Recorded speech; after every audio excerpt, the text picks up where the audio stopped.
elected. May not at all.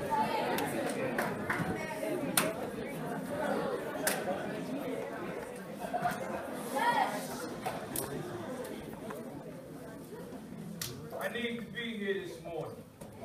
This is right where I need to be at. I'm not in the midst of playing or joking around. This is serious business. And I need you to focus this morning. My soul's heavy this morning. Yesterday I had to bury my brother. 44 years old, and I had to say goodbye. Life is short. I appreciate that. I thank you from the depths of my soul. But I said that to say to you, now is the time. Too many of you young people have gotten comfortable with the madness. I'm not going to talk to you and play games with you, because after today, I may not see you no more. So while I have you in this room, I'm going to give you exactly what you need. If you follow my instructions, you'll be the greatness you were birthed to be. I didn't greet you when I got up here because we as adults take for granted that somebody has taught you about the importance and value of greeting one another. You walk in rooms and don't speak. You walk in rooms and walk past opportunities. You walk in rooms and negate adults who could be helping you be all that you could be. When you come in rooms, when you go anywhere, when you enter spaces, give eye contact and greet that person, whatever time of the day it is. Good morning, good afternoon, good evening. You walk past and only talk to the people you know. Well, if all the people you know don't have nothing, guess what you'll have? Yes. If all the people you know don't have any impact or influence, you've cut yourself off from the universe itself. When you come places, you greet people and let them know greatness just walked into the room. Whoever you are, you're an individual birthed to be significant. And you want everyone in that room to know you're just arriving. So I didn't greet you. So I'm going to greet you now and see if you've learned. Good morning. Good morning. That's what I'm talking about. I want to show you how you've been systematically set up to fail. And then I'm going to show you how to be victorious. Many of you arrive at school and you become comfortable being disrespectful. You become comfortable assaulting people. Comfortable disrespecting your peers, teachers. I broke up a fight last week. 2 students were spitting on each other. Come on, don't act like the and the ah. You're a part of this generation that's doing it. And that's why we brought you here today. So you can become the change agents to make things better. This isn't an event. I'm not here for some emotional moment. I'm not here to make you feel good. I'm here to make you think. Matter of fact, I love you.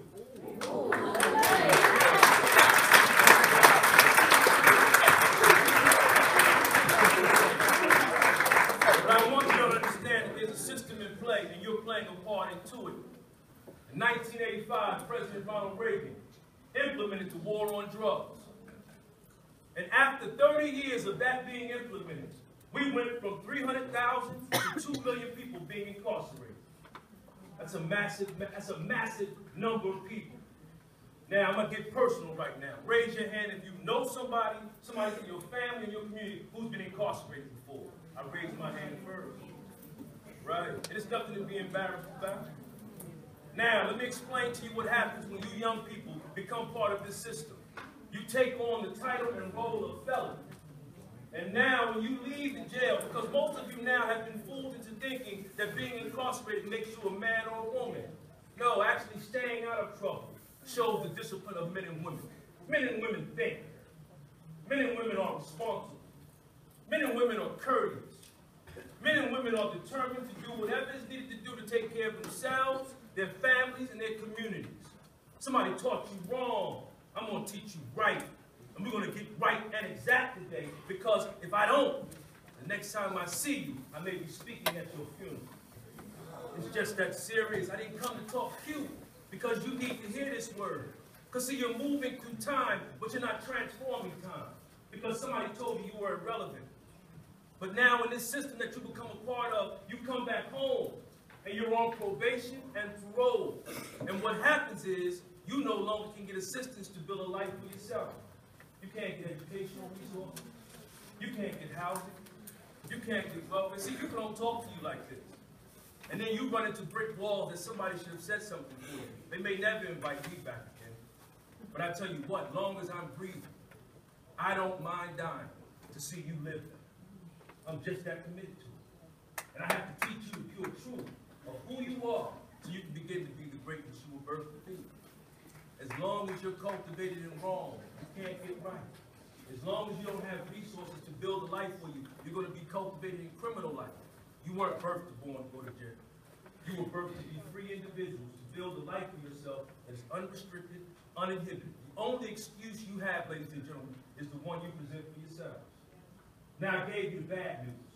Let me give you the good news. Today, when you go on these workshops, I want you to ask yourself one question. What's your purpose? Why are you breathing air? Why are you physically birthed into the universe? Not what Nicki Minaj does, not what Lil Wayne is saying, but what is your purpose? Hold your finger up. Hold your finger up. You all have a fingerprint right here. It's independent. You can put them down. That's yours. That's why when the police arrest you, they fingerprint you. It independently speaks to your uniqueness. You're not a copy. You're an original masterpiece. Birthed to be that way. Act like it. Find your purpose. You already can see what mine is. I was birthed to come in rooms and set souls on fire. I was birthed to come in rooms and make people be more than they thought they could be. Because I make you look at yourself better than what you thought you could be. See, people have told you you're nothing. They told you you don't matter. They told you you can't do anything. I'm telling you you're everything. And you're going to be anything you want to be if you stop playing games, focus your mind, and begin to produce inside and then outside. Find your purpose today. Ask yourself why you're breathing air. The second piece is education. It's real simple. If you have a poor quality mind, you're going to have a poor quality life. If you can't excel in school, you're not going to excel in life. Education is the true tool to move you all the way across the planet. You don't have it, you won't get it. And it's just that simple. You're not looking for a job, J-O-B. Why are you looking to be just over broke? No, you should be building a career for yourself. You should be identifying who you are, Y-O-U, your own understanding of the greatness of who you are. Educate yourself, ladies and gentlemen. When you go in that school every day, challenge your teachers to make you be better than they thought you could be. Don't let them hand you no mediocre work. Don't let them park the car in mediocrity. You tell them I'm excellence and I need you to teach me. And if they're not, you go home and tell your parents. And I'm going to give you my information today. I've come to your school because it's important you get it. This city is not going to save itself. This world is not going to get better unless you do it. The adults can't make it happen. It's you. Because your generation has the energy and the ability to come places and immediately change things. The third thing is family.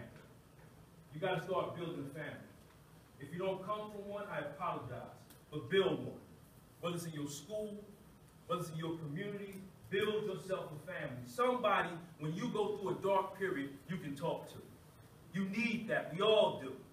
My brother Bruce Boyd took off work yesterday and sat with me while I was at the funeral. I needed that. You're going to need somebody in life. You're going to need somebody to be there for you. You're going to need somebody to walk you through the darkness when you need to see the light. Establish your family, build your family, respect your family. And the last one is community. You got to build a better community, ladies and gentlemen.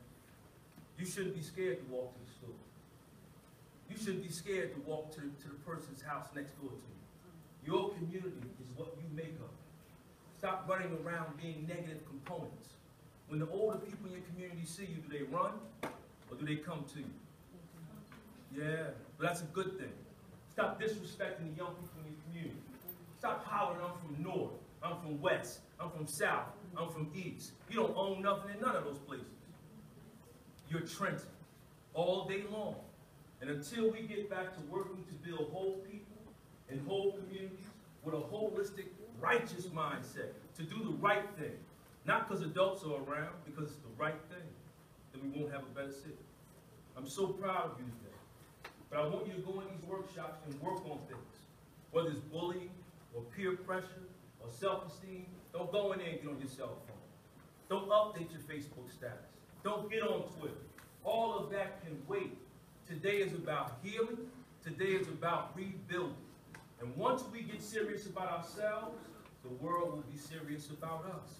But as long as we play As long as young men, you dress with your pants off your behind and talking crazy and acting like you don't have any sense, why would we respect you? You don't have any respect. You don't have to dress like I'm dressing. Keep your pants pulled up. Keep your shirt neatly attired. Walk like you are greatness. If you look like trash, people are going to treat you like what? Trash. It's just that simple. For you beautiful young ladies, if all you're focused on is how your body looks, then your body of work stinks.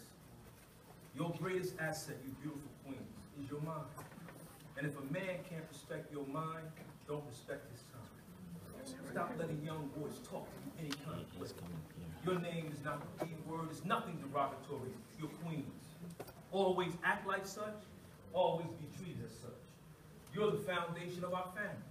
And if we can't treat you right, our world is lost. I'm going to leave you with this one.